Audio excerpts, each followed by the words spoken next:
Alright, I'm going to show you how I used to run comps using Redfin. I'm going to give you two examples simply because in some areas, uh, for whatever reason, Redfin doesn't include the link that I normally use to find houses for sale in the immediate area of your target house. Um, so bear with me. I don't do videos often. So this is basically my first tutorial, but I've wanted to record this video for a while and I've seen people kind of had this question. So this is where we start. I picked a random house here in Los Angeles where I live. Um, Obviously, we're doing comps, so you have to keep in mind what you're comping. This house is a 3 bed, 1 bath, basically 2,000 square foot home. What we do here is we scroll down, and when you get to this map here, you'll see this link that says Map Nearby Homes for Sale. Right click, open in another tab.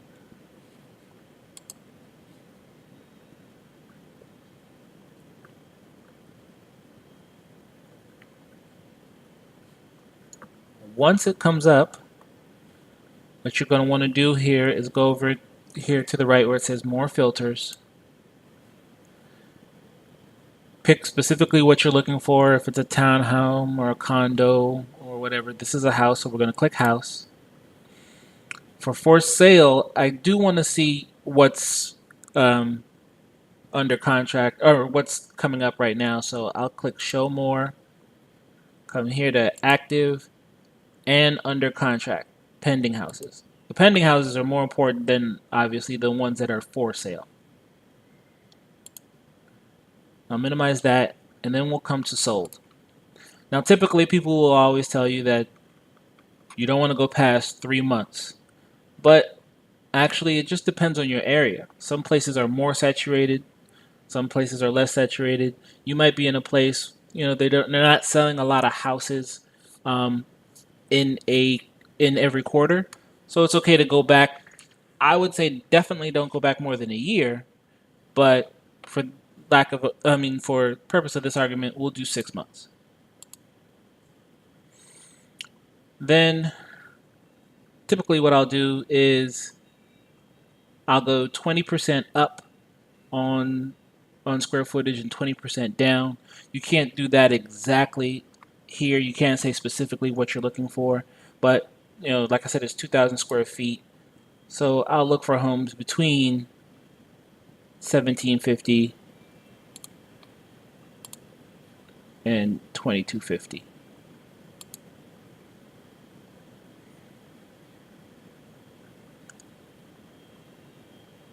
Once you're done, hit Apply Filters. Now what you see here is that by applying that particular filter, I've really narrowed down my options for comps, but that's honestly what we're doing. We're trying to find comps.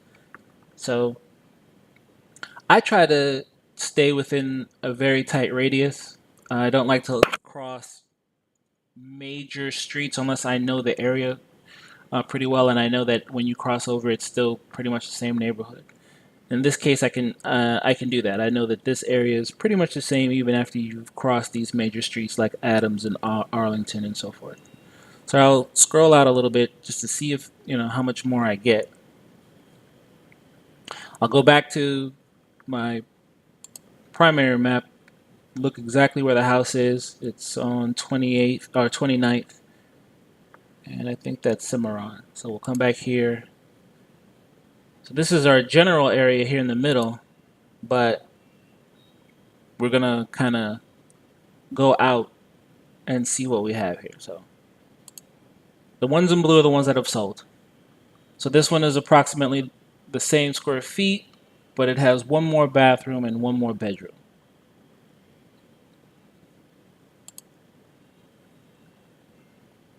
This one is the same square footage, one extra bathroom. Well, it looks very different from our house, but you can go through the pictures and see that it's been rehabbed. This one is approximately the same square footage again, and it's a 3-1. This is probably one of our better options for a comp.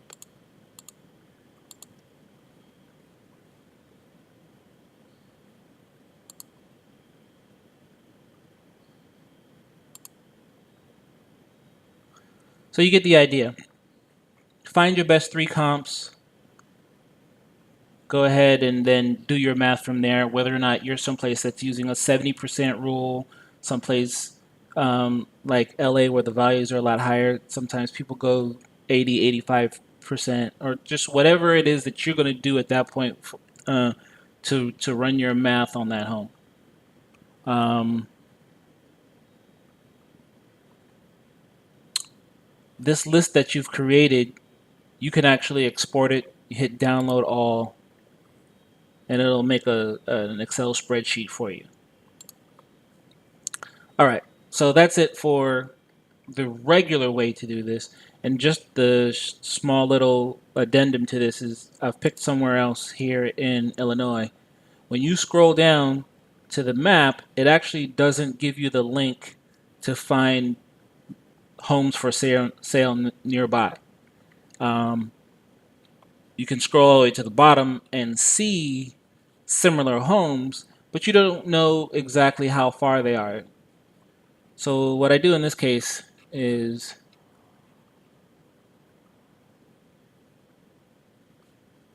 open another tab,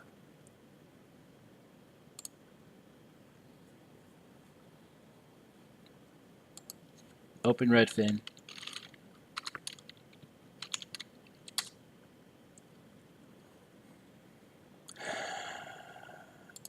and we will go to this specific zip code.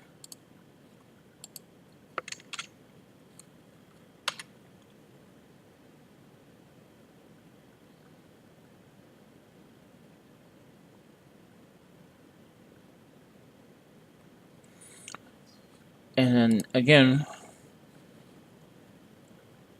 we have an idea of where this is. This is Monroe and Spring.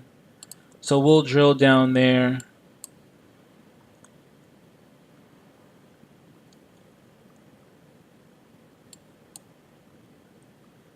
Here's Monroe and Spring. And then we'll duplicate the process that I showed you before. More filters. We're looking at homes. Click show more. We want active and under contract.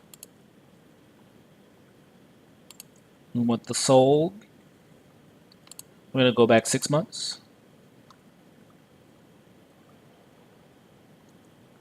And what was this? This was 1,000 square feet, 1-1. So we'll do 750 to 1250. And understand that, you have to know your area, you have to know your market, you have to know what you're intending on doing with this particular property. So say for instance, this is 1,000 square feet, but you know that either you're going to wholesale it to someone who's going to want to expand, or you yourself are going to flip this, you're going to add room.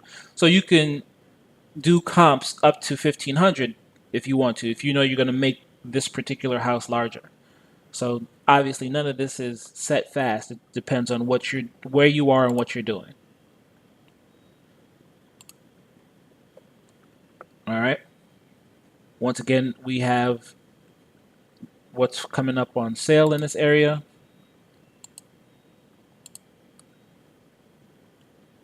So this one, same size or a little bit smaller, but it's within the parameters. It's one extra bedroom. I am going to assume, I don't know this area, I'm going to assume that this being a 1-1 is actually going to be kind of an anomaly. I'm sure at least most of the things in this area are going to be 2-1s. This one's 3-1. This one doesn't list. Sometimes if it, depending on the type of sale it is, it doesn't give you all the details. But you get to you kind of go from there and work out, again, the 3 or 4 that you want to use as your comp, and then do your math from there. I hope this helps. If you have any questions, hit me up. at any one of the Facebook sites that you are going to see this video at, and let me know if this helped at all or if you have any questions.